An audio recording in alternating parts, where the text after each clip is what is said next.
nga abada iti se ka biton ka kuma fo doni fo Kulubali Kamalenw kan n'yo fo ngo bɛɛ ka tariku ta yɔrɔ don an ko Kulubali fitiri o de segu ye bari bitɔn tɔgɔmara ka bɔ yɔrɔ dɔ la ka se yɔrɔ dɔ la kumakɛla ko ten ko ni Kayiga ko tɛrɛn ko daminɛla Kayi ani gɔngɔ min bɔra ka don Kayi o gɔngɔ ma bɔ Kayi dɛ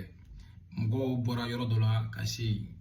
an b'a dɔn Kulubali o ye masaren denkɛ fɔlɔ ye ni ye nin fɔ ko k'i tariku bɛɛ la surunya ko k'a bɛn Manden ma non c'est pas ça le Manden fut l'un des plus grands empires d'Afrique donc o bɛ fɔ yɔrɔ caman source tara la hali ni maraka fanga ka kɔrɔ n'a ye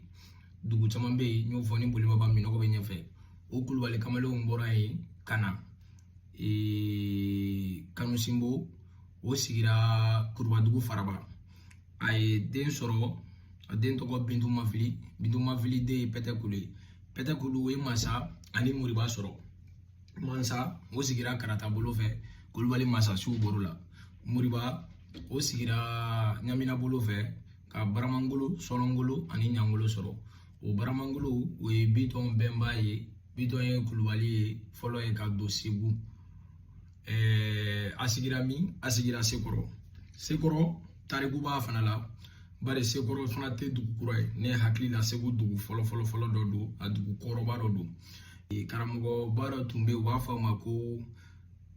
Marifu Kalakiw o Marifu Kalakiw de tɔgɔmara ka ba tigɛ a bɛ ba tigɛ a bɛ n'i sigi Segu bakolo la a sigira ye a n'a ka kalandenw a ka baara bɛnnen don Ala ko suma Ala ko fɔ ani ka maaw ladɔnniya kuranɛ la a sigira a ye misiri fɔlɔ jɔ n'o ye Segu misiri kɔrɔba ye Sekɔrɔ mɔgɔw da teliya u b'a fɔ k'an bɛ taa Segu kɔrɔba fɛ yen Seku ye arabukan ye a kɔrɔ de ye le maître kalan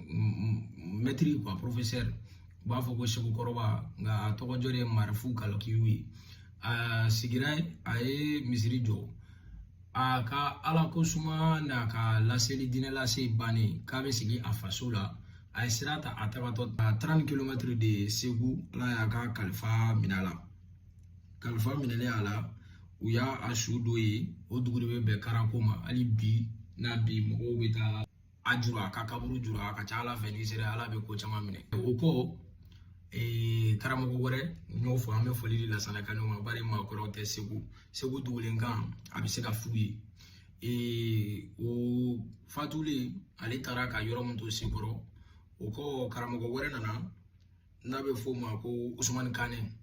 an ka bonya bɛ a n'a ko yɔrɔ la o Usumani Kanɛ o nana ka n'i sigi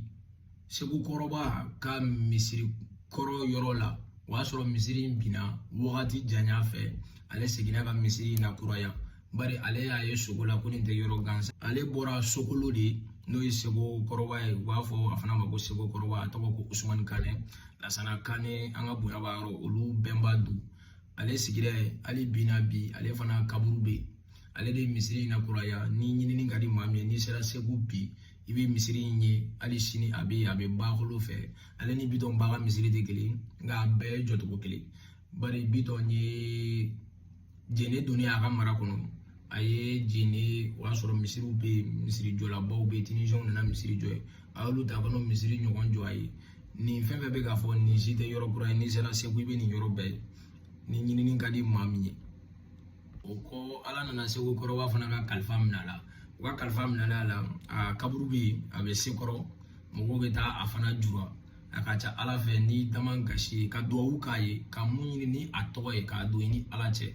n tɛ boli o débat ninnu kan nka a ka ca Ala fɛ Ala bɛ haminako nɔgɔya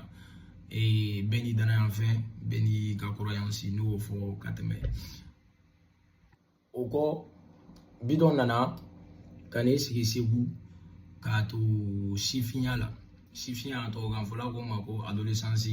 Bitɔn sera Segu a sifiyanama a bɛ mɔni ani donsoya a donna Segu a ka baara bɛnnen don ma nka a yera depuis a fitinin ko ni den tɛ den gansan ye o y'a sɔrɔ a fa fɔlɔ sigira yen n'u b'a fɔ ma ko Sinɛ u b'a fɔ ko Fa Sinɛ ne hakili la Bitɔn fa tɔgɔ tɛ fɔ tariku la ka caya nka a fa tɔgɔ ko Sinɛ u b'a fɔ ko Fa Sinɛ ale ye Kulubali ka fara ka bɔ Baramangolo la a sigira ye a ye muso 3 furu Dalibajɛ Sakɔ ma Sunu Sakɔ ani Kabajɛ Sakɔ u b'a fɔ ko Sunu Sakɔ u b'a bonya u b'a fɔ ko ma o de ye bitɔn ba ye o Sunu de furula hakɛto bɛ kuma kan a bogotigi nama a ka dugulamɔgɔw b'a ɲininka k'i furula k'i bɛ taa mun na cɛlasigi la nin san na a ko k'a bɛna taa masakɛ wolo